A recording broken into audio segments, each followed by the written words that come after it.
Well, when I stood up before and I said this doesn't count, that wasn't actually true. Because I actually believe that every body counts.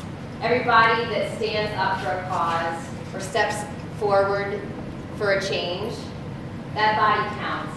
Our bodies move and change the air around us. We move and change others. We move and change how we relate to each other in society. Rosa Parks sat at the front of the bus. The Chinese student stood in front of the tank at Tiananmen Square. ACT UP AIDS activists lay their bodies down in the middle of the streets to protest the invisibility of people with HIV and AIDS. We are standing up for queer marriage. These struggles are similar and different, but every time we step forward with our bodies, it's an act of bravery. So I stand before you, community as my witness, and I promise to fight for justice and equality, even when I am afraid.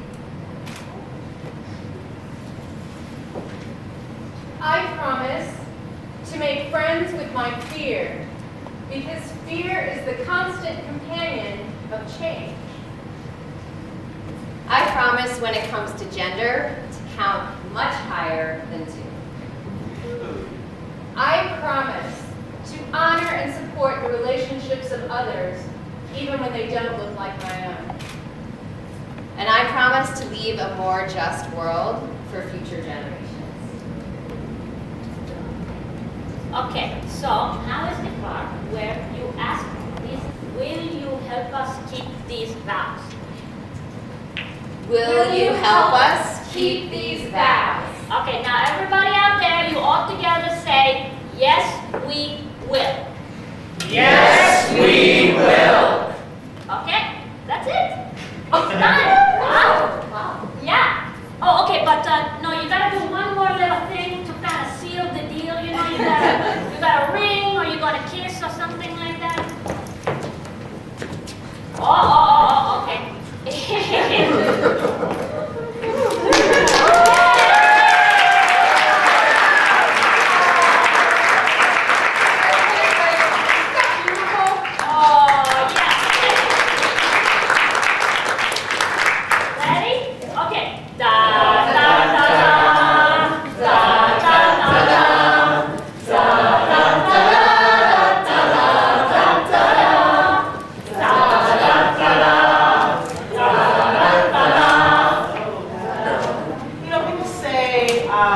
Don't worry, gay marriage won't change marriage. Don't worry.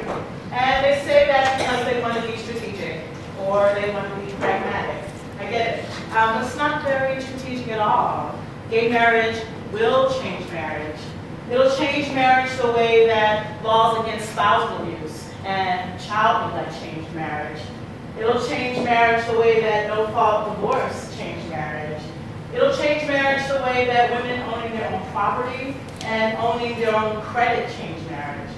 I hope that it'll change marriage in the way that we can build meaningful relationships with ourselves and with each other outside of marriage. That's my story. What's yours? My story is I've been with my partner for 15 years, and as we got older, we started to wonder what happens when one of us gets sick. Will we be able to see each other in the hospital? What happens when one of us dies? When I first became aware of homosexuality, to me, it was not about intercourse with someone of the same sex. It was about building life with that person. I want a marriage just like what my parents had. And I want a family that's not just chosen, but well, I don't really like numbers or statistics, but some are important. And my dad was that crazy guy who asked my mom to marry her the day that he met. They got married 4 days later in the unstate state of Washington, D.C. And they've been together for 28 years now. That's only 13 years after they were actually legally allowed to be married with anti-miscegenation laws. So I know that there's been a lot of impossible love in this world, and I want to make all impossible love possible.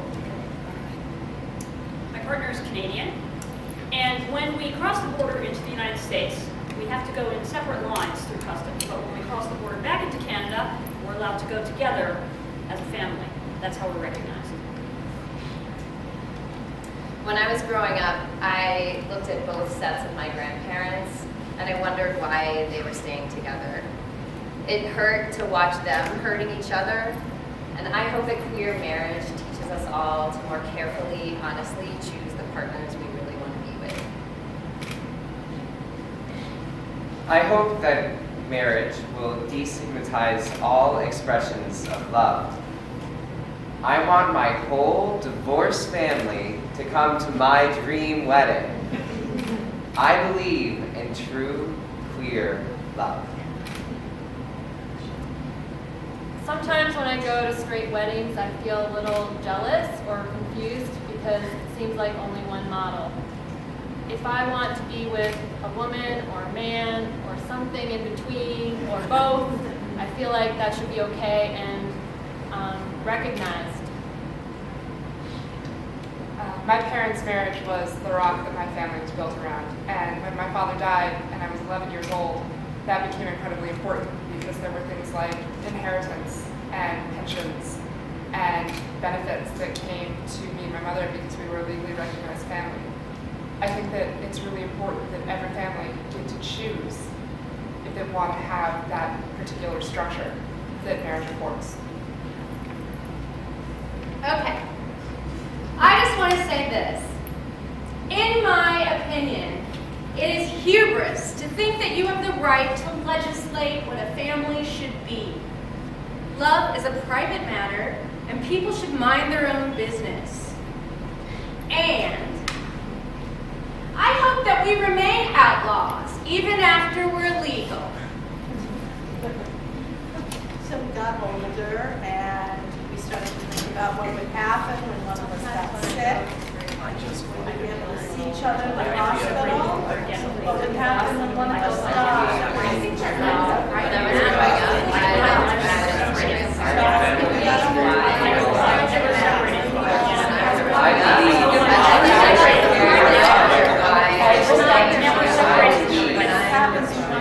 I was growing up, I hope I'm never separated from her again at the border.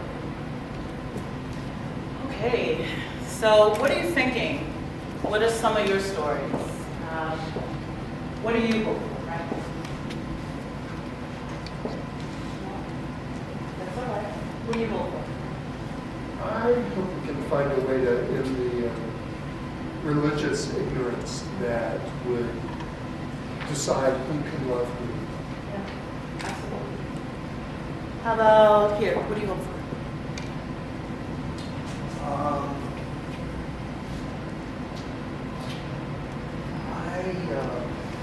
I grew up in a family that I used to pray to God every day that my parents would get a divorce. So just as I believe in gay marriage, I also believe in gay divorce. I'm on my third marriage. I think I finally got it right. So, cheers. Cheers. Starting it and finishing it just doesn't work. I hope that people who want to get married can get married, and that there's not so much social difference. How about here? What's your story?